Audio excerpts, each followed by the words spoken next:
I've managed to find a way how to live the life of my dreams and do so on only $3,500 net take-home income.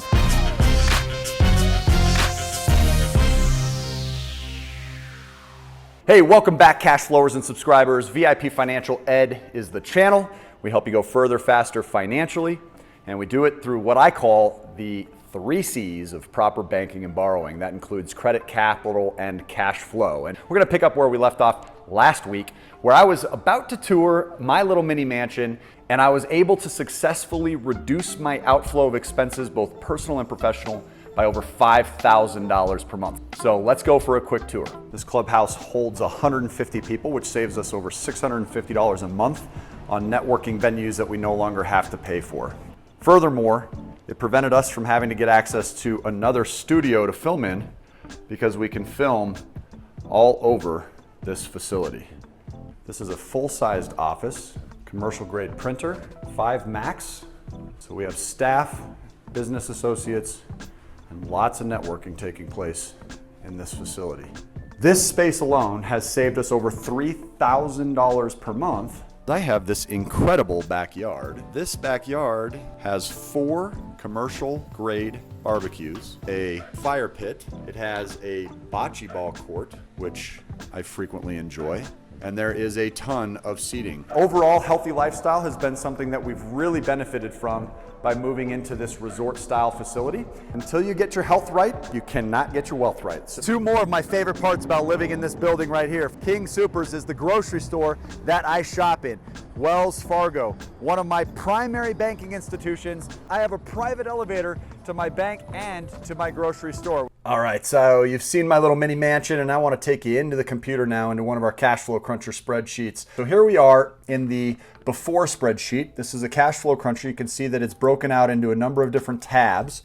Each one of these pages contains some very specific data. It doesn't require any account numbers or social security numbers to use this spreadsheet. It's a very secure tool, and there are a number of formulas that I found highly beneficial, well above and beyond any other real estate style or budgeting style tracking mechanism. I love this personal expenses tab here. It will allow you to break out the individual costs each month. What I've done is I've separated out just the costs that were influenced by this transition by taking a more minimalistic approach with my lifestyle and really shedding a lot of the unnecessary material items in my life. At the time, if I were to compare this to 20 months ago while I was living in more of a suburban area, you can see some of the expenses associated with that. I had a $45 per month trash cost.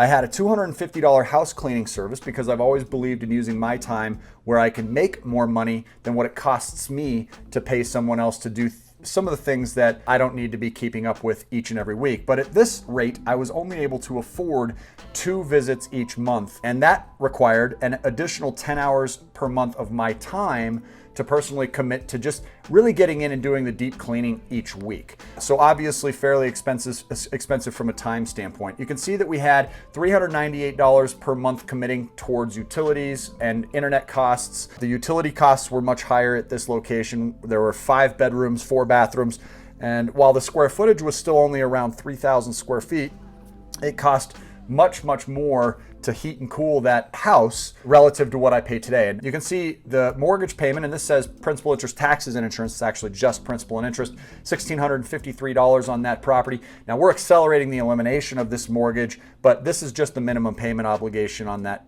You can see a $298 gasoline expense. Now, $298 per month is a far cry from 10 hours a week commuting. 10 hours a week commuting over the course of a 4.3 week monthly average is anywhere between 40 to 45 hours each month that I had to commit sitting behind the wheel of a car. You can see the tolls and parking I would spend. This is for things like leaving my car at the airport. You can see food expenses, $520 per month. And then we have the office and networking space, $3,625 per month. $3,000 of this was under a 5-year contract. We spent over $180,000 on that contract to have office space right outside of downtown. And then you can see a gym membership of $30 per month. Now let's go ahead and compare these costs to what we have today. So here we are same exact page, the personal expenses tab. We now have a reduction of house cleaning services, and even better yet, the house cleaning is weekly. So we have prevented 10 hours of time that we've committed each month to deep cleaning. Furthermore, we are now saving 17 and a third hours per month on landscaping. Our utilities and internet costs came down in a significant way. You can see the principal and interest mortgage has obviously stayed the same. Storage costs went up. Some of the material items that I was unable to get rid of or still need and just don't want cluttering up the space is put conveniently in a small storage cage on site here at the building. So that pretty much balances out from the trash costs. You can see the gasoline has gone down to just 1 tank per month on average, and really that's just for discretionary fun. Most of the things that we do and participate in are very close by, so we either are Ubering or we're riding a bicycle to get there. You can see Uber costs mentioned here, which have gone up substantially. Even just $25 per month is much higher than what it was before, and that's because we're navigating around downtown frequently. You can see here our food costs have gone down. That's because I live directly above this grocery store. A rent payment has now been incurred. This is to actually live in the building. $1,445, which covers everything, including an additional parking space. And that cost is my portion, which is half. You can see here the kind of social lifestyle costs have also increased significantly. There are so many additional activities here nearby that I didn't have access to 30 minutes outside of town. So guys, these are some of the most obvious of expenses. You can see the grand total today is about $4,508. What we haven't yet factored into this equation is the incoming rent, which is another $2,700 for this property that I was previously living in, that it now offsets a great deal of these expenses here. So when we're looking at a $4,508 original total, this brings my new net down to somewhere in the neighborhood of about $1,800.